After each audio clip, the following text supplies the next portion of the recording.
Corona संक्रमितको उचित उपचार हरेक नेपालीलाई खोपको आधार। नमस्कार, यो एभिन्यूज खबरको सङ्केत हो। तपाईँ अहिले एभिन्यूज @7 मा हुनुहुन्छ। म सुभाष नेपाल। प्रारम्भमा मूल खबर। भोलिबाट सुरु हुने संसद बैठकका विषयमा दलहरू छलफलमा। माओवादी अध्यक्ष दाहाल र एमाले वरिष्ठ नेता नेपाल बीच भेटवार्ता।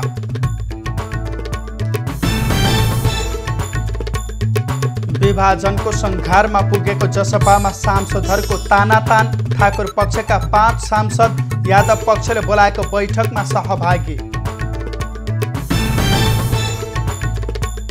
पार्टी एकताका लागि एमालेका दोस्रो तहका नेताहरू सक्रिय। एकताबद्ध बनाउन सम्पूर्ण ध्यान केन्द्रित गर्ने भनाइ। हामी सबैको गम्भीर सरकार भनेको पार्टी एकतालाई जोगाउने।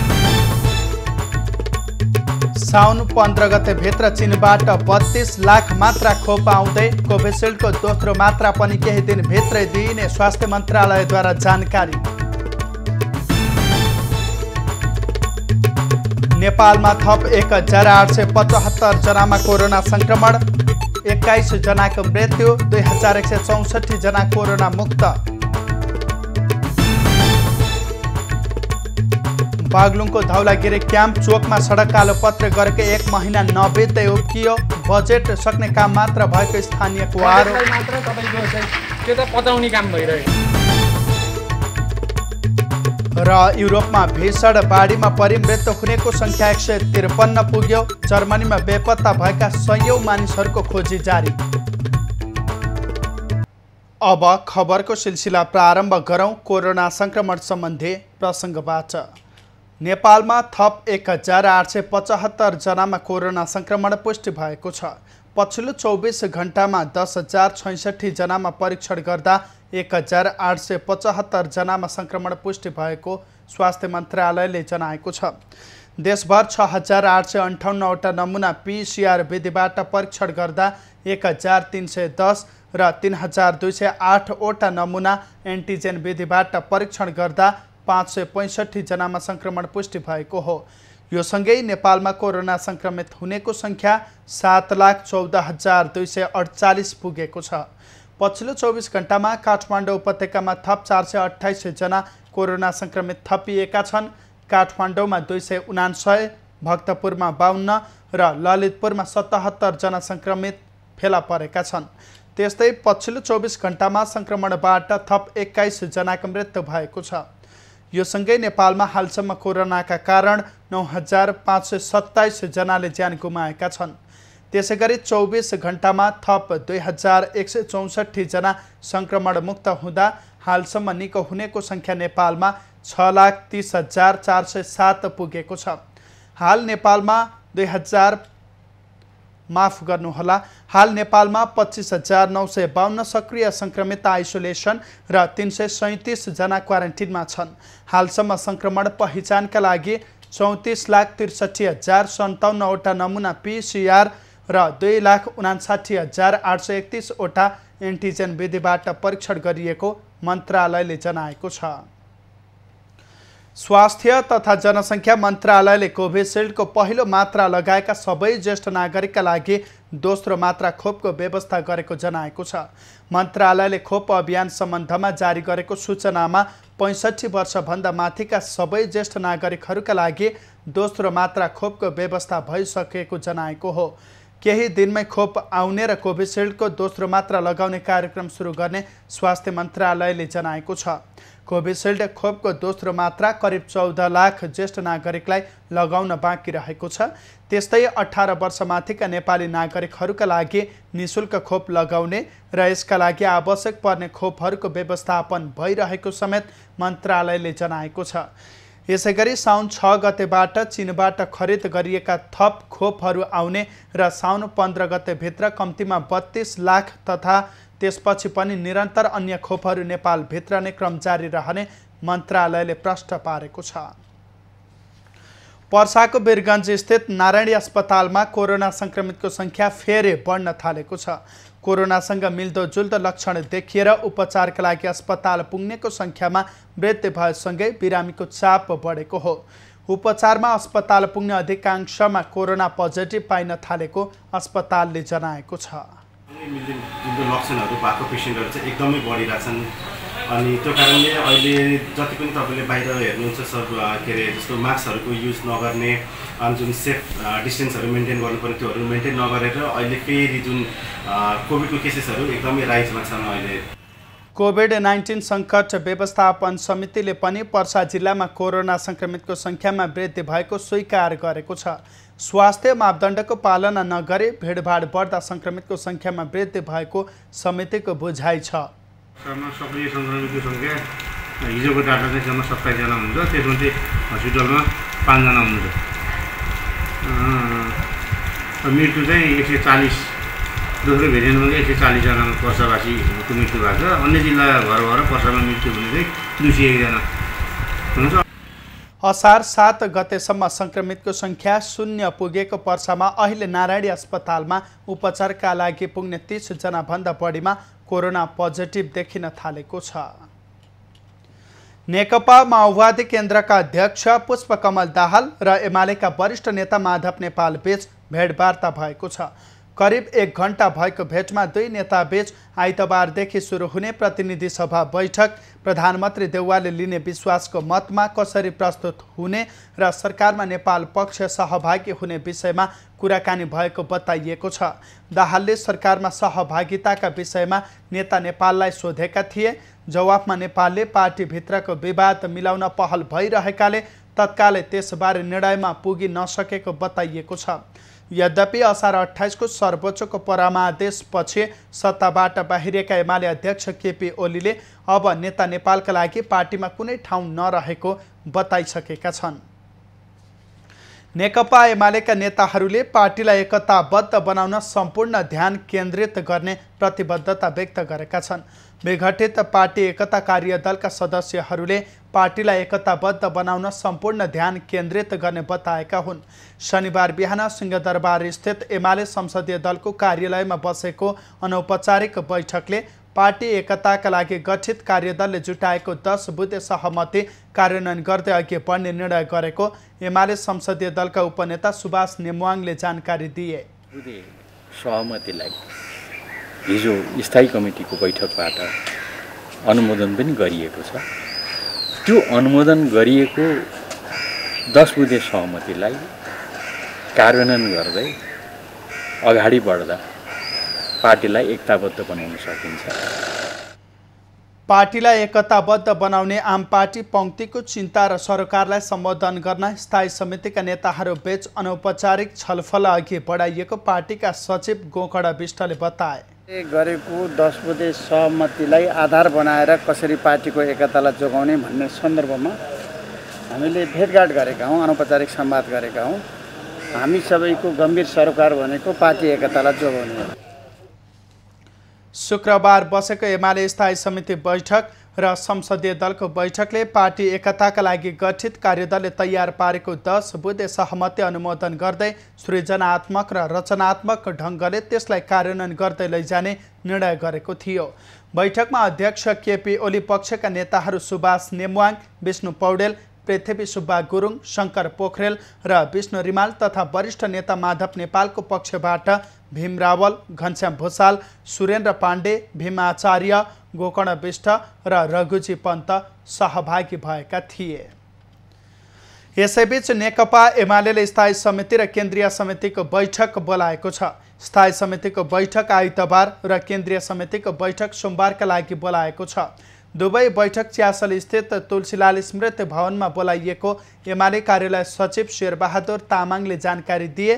तामाङका अनुसार आइतबार 11 बजे बस्ने स्थायी समिति बैठकले सोमबारका लागि केन्द्रीय बैठक बोलाउने निर्णय गर्नेछ।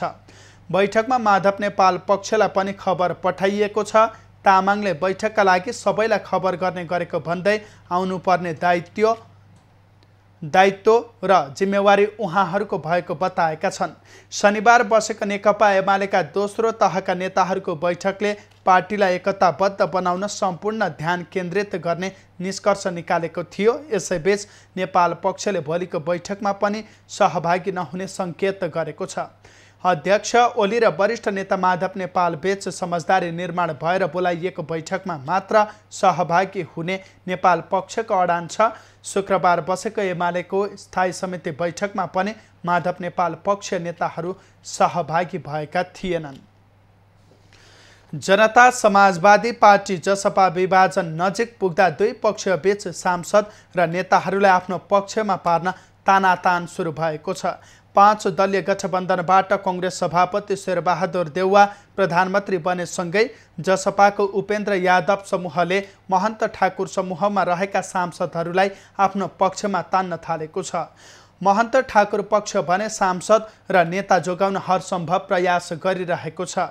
शनिबार बालकुमारी स्थित पार्टी कार्यालयमा जसपा उपेन्द्र पक्षको संसदीय दलको बैठकमा महन्त समूहमा लागेका 5 जना सांसद सहभागी भएपछि ठाकुर समूहमा खैला बैला मचिएको छ। बैठकमा यसअघि ठाकुर समूहतर्फ लागेका सांसदहरू रोहिनाज, अमृता अग्रहरी, प्रमोद शाह, रानी मण्डल र नरमाया ढकाल सहभागी भएका थिए। यसअघि केपी ओली नेतृत्वको सरकारमा जाने क्रममा ठाकुर समूहले करिब 20 जना सांसदहरू आफ्नो पक्षमा तानेको थियो। तर सर्वोच्चको आदेशबाट ठाकुर समूह ओली सरकारबाट बाहिरिएसँगै यादव पक्षले सांसदहरूलाई तान्न थालेको हो। पछिल्लो पटक ओली पनि सत्ताबाट बाहिरिएपछि उपेन्द्र यादव समूह देउवा नेतृत्वको सरकारमा जाने तयारी गरिरहेको छ। यसैबीच नेकपा एमालेका अध्यक्ष केपी ओली र जनता समाजवादी पार्टीका अध्यक्ष महन्त ठाकुर समूहबीच भेटवार्ता भएको छ। भक्तपुरको बालकोट स्थित ओली निवासमा भएको भेटवार्तामा महन्त ठाकुर, राजेन्द्र महतो, अनिल झा लगायत नेताहरू सहभागी भएका थिए। जसपा विभाजनको फैसला गर्न निर्वाचन आयोगले गठन गरेको इजलास बस्ने अघिल्लो दिन ओलीलाई उनीहरूले भेटेका हुन्। निर्वाचन आयोगले गठन गरेको इजलास भोलि बस्दैछ। ओली प्रधानमन्त्रीबाट हटेपछि दुई पक्षबीच आज पहिलो पटक भेटवार्ता भएको हो। ओली नेतृत्वको सरकारमा जसपा ठाकुर समूह जेठ 21 गते सहभागी भएको थियो। तर अदालतले प्रतिनिधि सभा विघटनपछि विस्तार गरिएको मन्त्रीमण्डल असंवैधानिक ठहर गरेपछि उनीहरू 20 दिन पनि नपुग्दै पदच्युत भएका थिए। जसपाका अध्यक्ष उपेन्द्र यादव र अर्का अध्यक्ष महन्त ठाकुर बीच ओलीलाई हेर्ने दृष्टिकोण नमिलेपछि पार्टी विभाजन हुने अन्तिम चरणमा छ। नेपाली कङ्ग्रेसका क्रियाशील सदस्यको छानबिन अन्तिम चरणमा पुगेको छ।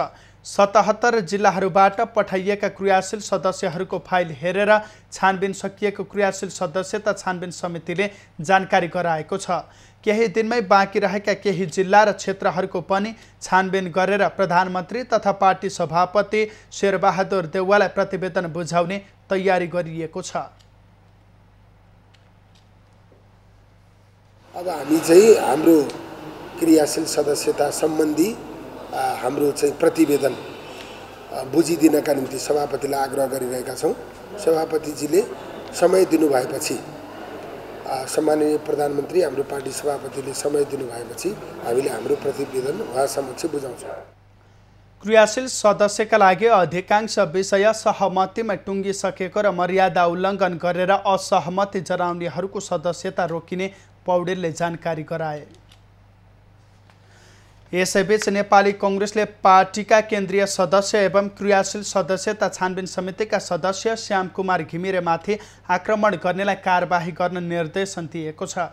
प्रधानमन्त्री निवास बालुवाटारमा शनिबार बसेको कङ्ग्रेस पदाधिकारी बैठकले क्रियाशील सदस्यता छानबिनका क्रममा घिमिरेमाथि आक्रमण गर्ने सिन्धुपाल्चोक क्षेत्र नम्बर 1 का सभापति बालकृष्ण बस्नेत र घटनामा संलग्नहरूलाई कारबाही गर्न पार्टीको अनुशासन समितिलाई निर्देशन दिएको हो। संयोजक भीष्मराज आङदाङबेलाई यो पत्र जान्छ र आङदाङबेज्यूको नेतृत्वमा रहेको अनुशासन समितिले आजको बैठकले निर्देश गरे बमोजिम सभापतिको निर्देश बमोजिम प्रक्रिया अगाडि बढाउँछ र कारबाहीको टुङ्गो गर्नेछ। अनुशासनहीन गतिविधिलाई पार्टीले कारबाही गर्दछ। आजको बैठकले सर्वसम्मतिले यो विषयलाई अगाडि बढाएको छ। छानबिन समितिका सदस्य घिमिरेमाथि शुक्रबार सिन्धुपाल्चोक क्रियाशील सदस्यताबारे छलफल गर्ने भन्दै आएको समूहले कुटपिट गरेको थियो। नेपाली कांग्रेसका महामन्त्री डाक्टर शशाङ्क कोइराला, केन्द्रीय सदस्य डाक्टर शेखर कोइराला र सुजाता कोइराला लगायतका नेताबीच छलफल भएको छ। शनिबार महाराजगञ्ज स्थित महामन्त्री शशाङ्क कोइराला निवासमा भएको छलफलमा राष्ट्रिय राजनीतिका बारेमा कुराकानी भएको हो। त्यस्तै सरकारलाई विश्वासको मत दिलाउने र पार्टीको 14औं महाधिवेशनका विषयमा कुराकानी भएको नेताहरूले जनाएका छन्। छलफलपछि कांग्रेस नेता शेखर कोइरालाले सरकारलाई प्रभावकारी रूपमा अघि बढाउने लगायतका विषयमा कुराकानी भएको बताए। राजनीतिक कुरामा जेनरल कुराहरू गरेको अहिलेको देशको परिस्थिति, राजनीतिक परिस्थितिहरू नेपाली कांग्रेसको लागि च्यालेन्ज छ हैन, अवसर पनि छ, चुनौती पनि छ नेपाली कांग्रेसको लागि। यो सबै कुराहरू हामीले गरेको। महाधिवेशनलाई सफल बनाउने विषयमा पनि नेताहरूबीच छलफल भएको बताइएको छ। 14औं महाधिवेशनमा पार्टी नेतृत्वका लागि उम्मेदवार चयनका लागि कांग्रेस नेताहरूबीच छलफल जारी छ। प्रदेश 2 सरकारमा नेकपा माओवादी केन्द्र सहभागी भएको छ। माओवादीबाट नियुक्त 2 मन्त्रीले शनिबार शपथ लिएका छन्। माओवादी सांसद भरत प्रसाद शाह आन्तरिक मामिला तथा सञ्चार मन्त्री र रुबी कर्ण राज्य मन्त्री भएका छन्। दुवैजनालाई शनिबार आयोजित एक समारोहका बीच प्रदेश प्रमुख राजेश झाले पद तथा गोपनीयताको शपथ गराएका छन्। यसअघि सरकारमा सहभागी जनता समाजवादी पार्टी जसपाका 2 मन्त्रीले राजीनामा दिएका थिए। ज्ञानेन्द्र यादवले आन्तरिक मामिला मन्त्रीबाट र सरोज सिंह कुशवाहाले राज्य मन्त्रीबाट मुख्यमन्त्री लालबाबु राउतलाई राजीनामा बुझाएका थिए। माओवादी सरकारमा सहभागी हुने भएपछि दुवैले राजीनामा दिएका थिए। नवनियुक्त मन्त्री शाह महोत्तरी क्षेत्र नम्बर 1 क बाट निर्वाचित र कर्ण सप्तरीको समानुपातिक सांसद रहेकी छन्। बागलुङ नगरपालिका वडा नम्बर 2 धौलागिरी क्याम्प चोकमा सडक कालोपत्र गरेको 1 महिना नबित्दै कालोपत्र उप्किएको छ। बागलुङ नगर क्षेत्रको मुख्य चोकको सडकमा देखिएको यो लापरवाहीले असारे बजेट सक्न कति लापरवाही हुन्छ भन्ने कुरा छर्लङ्ग पारेको छ।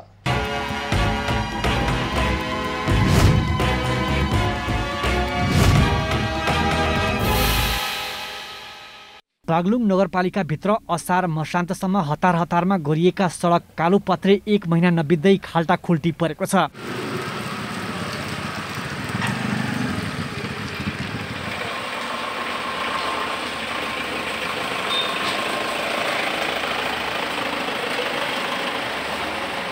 मुख्य सरोकारवाला नगर प्रमुख जनकराज पौडेल, वडा नम्बर 2 का वडाध्यक्ष जीवन आचार्य र नगरपालिकाका योजना अधिकृत युक्त सुवेदीले दिनहुँ जसो यात्रा गर्ने सडककै अवस्था यस्तो हुँदा समेत सुधार गर्नेतर्फ ध्यान गएको छैन। असारी विकासको नाममा जथाभावी रूपमा सडक कालोपत्रे गर्ने तर त्यसको राम्रोसँग अनुगमन नहुने गरेका कारण यो व्यस्त सडक हरेक वर्ष बर्सातमा अस्त व्यस्त हुने गरेको छ। घाटेपाटे पिच गरेर 1 महिना पनि नटिक्ने पिच भएको छ। यसले गर्दा दैनिक रूपमा आवत जावत गर्ने सवारी साधन यहाँका नागरिकहरूको धेरै समस्या छ। यो विषयमा सम्बन्धित निकायले समयमै ध्यान दिनुपर्ने हो, तर अलि लापरवाहीपूर्ण भएको छ र अनुगमनलाई प्रभावकारी बनाउनु पर्ने देखिन्छ। पुरै सरकारको बजेटलाई मात्र तपाईँको चाहिँ त्यो त पचाउने काम भइरहेको छ। यो जनप्रतिनिधि लगायत सबै मिलेर त्यो बजेट पचाउनु त यसैले देखाएको छ। किनभने यसमा अब कारबाहीको केही पनि छैन, बोल्ने पनि कोही पनि छैन। निर्माण कम्पनीसित ठेक्का दिने अनि त्यसपछि अनुगमन नगर्ने अनि हचुवाको भरमा मूल्याङ्कन गरेको परिणाम यो चाहिँ अहिले तुरुन्तै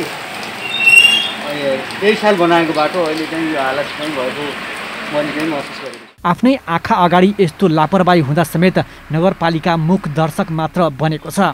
नगरपालिकाले बागलुङ बजार क्षेत्रभित्र भत्किएका सडक मर्मत गर्ने जिम्मेवारी ठेकेदार कम्पनीलाई दिएको र काम नगरी भुक्तानी रोक्ने भने पनि अनुगमन गरेर कारबाही गर्ने आँट गरेको छैन। बनाउने बेलामा चाहिँ कुनै हेर्ने काम अब अनुगमन गर्ने काम के पनि हुँदैन। अब सामान्यतया त हेर्नुभयो, तर लेभल नमिलेको देखिसकेपछि म आफैले पनि उहाँहरूलाई बोलाएर चाहिँ सुधार गर्नु भनेको थिएँ। इन्जिनियरलाई पनि यो लेभल मिलेको छैन, यो भोलि समस्या आउँछ, यसलाई इम्प्रुभ गर्नु भनेर चाहिँ म आफैले पनि भनेको थिएँ। यो सुधार नभइकन यसको पैसा पेमेन्ट हुँदैन। निर्माण व्यवसायले यसको सुधार गर्नुपर्छ। असारी विकासको नाममा हतार हतारमा गरिएको कामको अनुगमन नहुँदा यस्तो अवस्था आएको हो। सदरमुकामको मुटु जहाँ 24 घण्टा सबै सरोकारवाला निकायको ध्यान पुग्ने ठाउँमा त यस्तो अवस्था छ भने ग्रामीण दूरदराजको विकास कस्तो होला आफै अनुमान लगाउन सकिन्छ। राजेश चन्द्र राजभण्डारी, बागलुङ।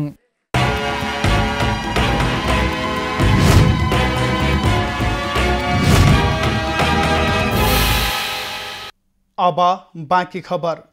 आजबाट 3 दिन देशैभर व्यापक वर्षा हुने सम्भावना रहेकाले सजगता अपनाउन मौसम विभागले आग्रह गरेको छ।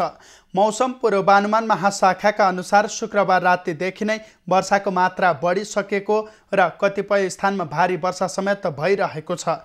गण्डकी प्रदेशको कास्की र स्याङ्जामा गए राति अति भारी वर्षा भएको छ।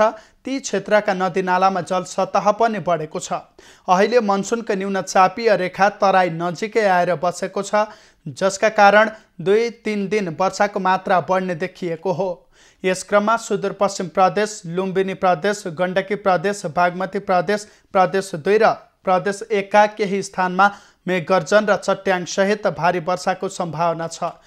यस्तै आज राति पनि देशका धेरै स्थानमा हल्कादेखि मध्यम वर्षाको सम्भावना जारी रहने बताइएको छ।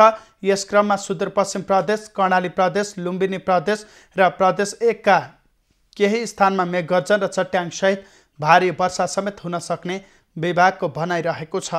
कृषि तथा पशुपन्छी विकास मन्त्रालय अन्तर्गत खाद्य प्रविधि तथा गुण नियन्त्रण विभागका अनुसार कर्मचारी पदपूर्ति नहुँदा प्रयोगशाला स्थापनामा ढिलाइ भइरहेको छ।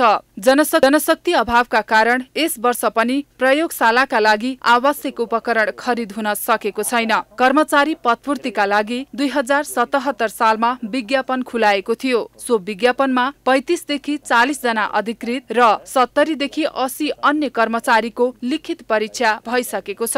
5 महिनाको हाराहारीमा कर्मचारीको पदपूर्ति भइसक्ने विभागको भनाइ छ। पहिला 6 ठाउँबाट सेवा दिँदै आएकोमा अहिले 43 ठाउँबाट सेवा दिन थालिएको छ। तर जनशक्ति नहुँदा थोरै कर्मचारीबाट काम गरिरहेको विभागको भनाइ छ। 35-40 जना अधिकृत र 70-80 जना प्रासा सुब्बा भन्छौँ हामी, त्यसको विज्ञापन भयो। त्यो विज्ञापनमा दुईटैको लिखित जाँच पनि भइसकेको छ र आशा राखौँ कि केही दिनमा, यो मलाई लाग्छ 4-5 महिनाको भित्रमा हामीले 100 मान्छे जनशक्ति पाउँछौँ। विगत 3 वर्षदेखि खाद्य प्रविधि तथा गुण नियन्त्रण विभागमा 42% कर्मचारीको पदपूर्ति हुन सकेको छैन। कर्मचारीको पदपूर्ति भएपछि मात्रै प्रयोगशाला स्थापनाको काम अघि बढ्ने विभागको भनाइ छ। विराटनगर, हेटौडा र भैरहवामा ठूला प्रयोगशाला निर्माण कार्य भने भइरहेको छ। हामीलाई सबभन्दा पहिला भौतिक रूपको अवस्थाले नै गर्दा समस्या भयो भने दोस्रो समस्या कस्तो आयो भन्दाखेरि जनशक्ति। जस्तो अहिले हामीसँग भएको जनशक्ति मध्ये 42% सम्म खाली छ र त्यो 42% खाली भएको कारणले गर्दाखेरि हाम्रो धेरै जस्तो काम कार्यान्वयन गर्नको लागि समस्या आइराखेको छ। आयातित तरकारी तथा फलफूलको विषादी परीक्षण गरेर मात्रै भित्राउने उद्देश्य अनुसार पहिलो चरणमा 3 वटा प्रयोगशाला स्थापना गर्ने कृषि मन्त्रालयको लक्ष्य थियो। गत वर्षमा नै सरकारले प्रयोगशाला स्थापना गर्न 15 करोड बजेट छुट्याएको थियो। तर कर्मचारीको समयमा पदपूर्ति नहुँदा अहिलेसम्म पनि प्रयोगशालाका लागि आवश्यक उपकरण खरिद प्रक्रिया सुरु हुन सकेको छैन। समीक्षा पोखरेल, काठमाडौँ। कोरोना संक्रमणका कारण दुग्ध विकास संस्थान र नेपालगञ्ज दुग्ध वितरण आयोजना कोहलपुरको गोदाममा 80 करोड बराबरको पाउडर दुध र मक्खन बिक्री नभएर थन्किएको छ। आयोजनाले 900 मेट्रिक टन पाउडर दुध र 400 मेट्रिक टन मक्खन कोरोनाका कारण बजार खुल्न नसक्दा गोदाममै थन्काएर राखेको हो।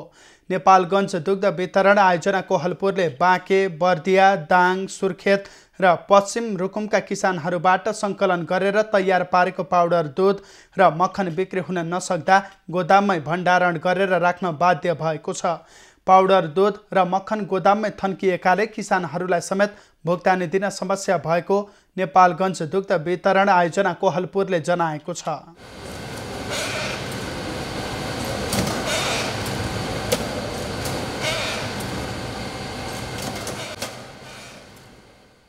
गोदाम र कोल्ड स्टोरमा बिक्री हुन नसकेको पाउडर र मक्खन भण्डारण गरिएकाले आगामी दिनमा गोदाम र कोल्ड स्टोरको अभाव पनि हुने आयोजनाको भनाइरहेको छ। आन्तरिक तथा बाह्य पर्यटकहरूलाई लक्षित गरी घुम्न लायक ठाउँ बनाउने उद्देश्यसहित धनकुटामा एग्रो टुरिज्म फन भ्याली निर्माण कार्य भइरहेको छ। प्राकृतिक सुन्दरता र स्थानीय उत्पादनको प्रवर्धन गरी पर्यटकहरूलाई आकर्षित गर्ने लक्ष्यसहित फन भ्याली निर्माण गर्न सुरु गरिएको हो। कृषिसँगै पर्यटनलाई जोडेर पर्यटकहरूलाई आकर्षित गर्ने लक्ष्य राखेको Dhankuta agro tourism and fun valley निर्माण सम्पन्न गर्न कोरोना महामारीले थप समस्या भएको छ।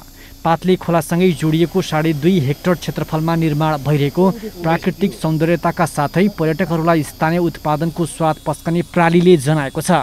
कृषि पर्यटनको मुख्य लक्ष्य रहेकाले लोकल कुखुरा, हाँस, टर्की, बाख्रा पालन, माछा पोखरी, तरकारी तथा फलफुलहरू समेत उपलब्ध गराइनेछ।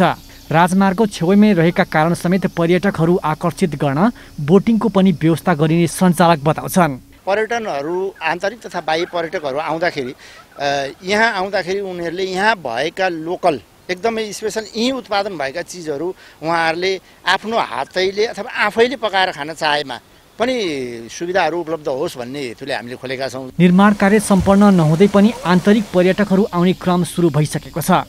धेरै राम्रो सम्भावना देखियो।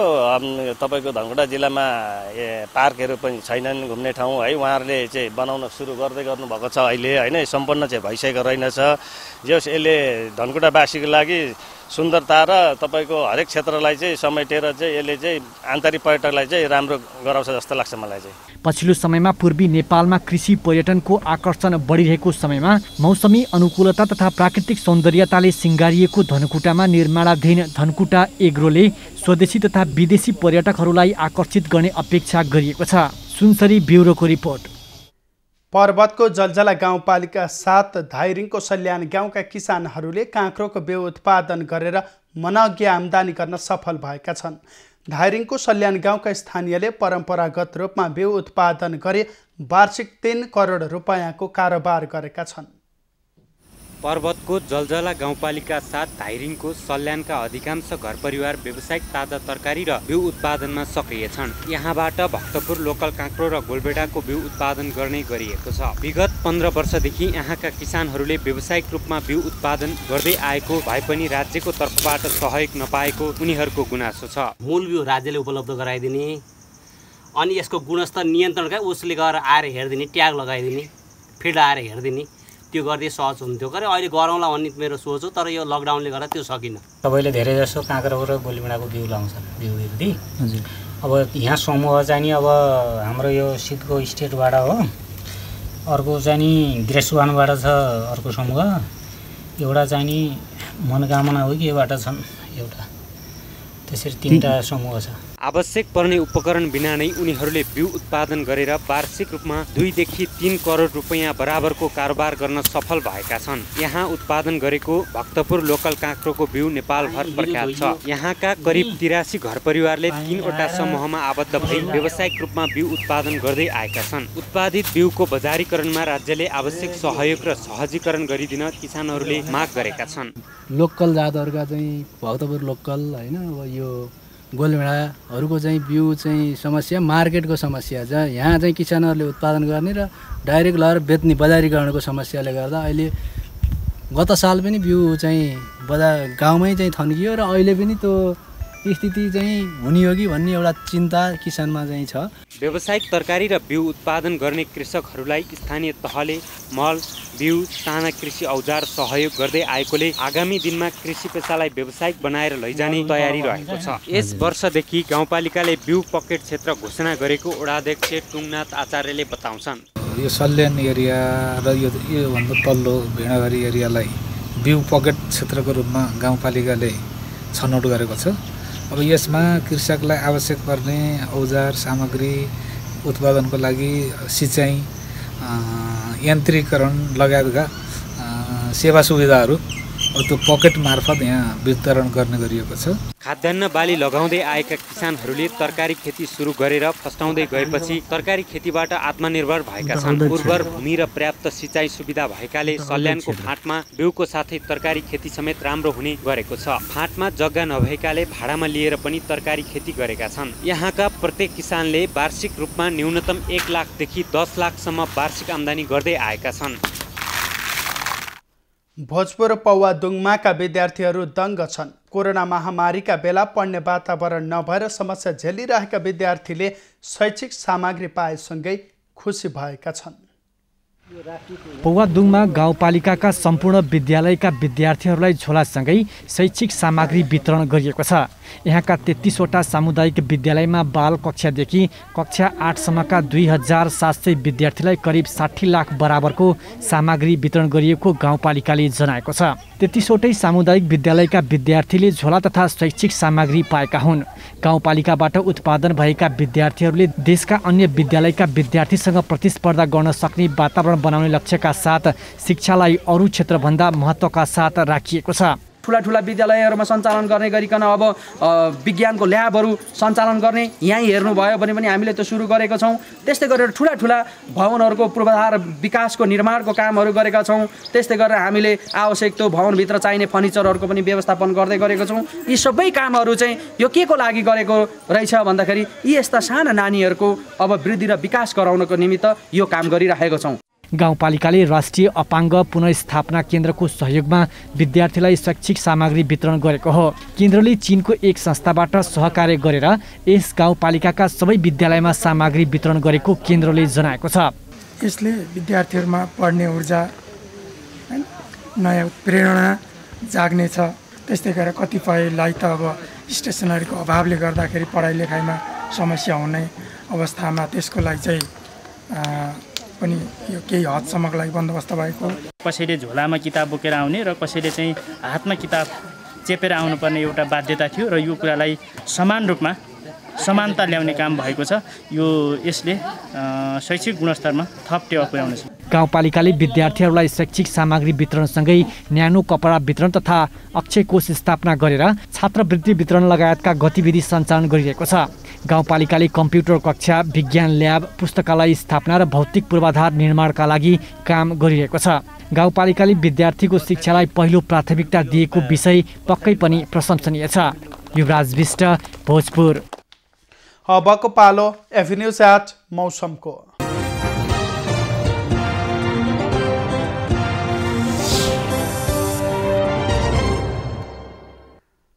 पछिल्लो 24 घण्टामा देशका धेरैजसो स्थानमा वर्षा भयो। आज राति देशका केही स्थानमा हल्कादेखि मध्यम वर्षा हुनुको साथै सुदूरपश्चिम प्रदेश, कर्णाली प्रदेश, लुम्बिनी प्रदेश तथा प्रदेश एकका केही स्थानमा मेघगर्जन र चट्याङ सहित भारी वर्षाको सम्भावना रहेको जल तथा मौसम पूर्वानुमान महाशाखाले जनाएको छ। काठमाडौँ उपत्यकाको आजको अधिकतम तापक्रम 28 डिग्री सेल्सियस र न्यूनतम तापक्रम 20 डिग्री सेल्सियस मापन गरियो। आज देशभरको मौसम कस्तो रहे त हेरौँ देशका विभिन्न स्थानको मौसमी अवस्था।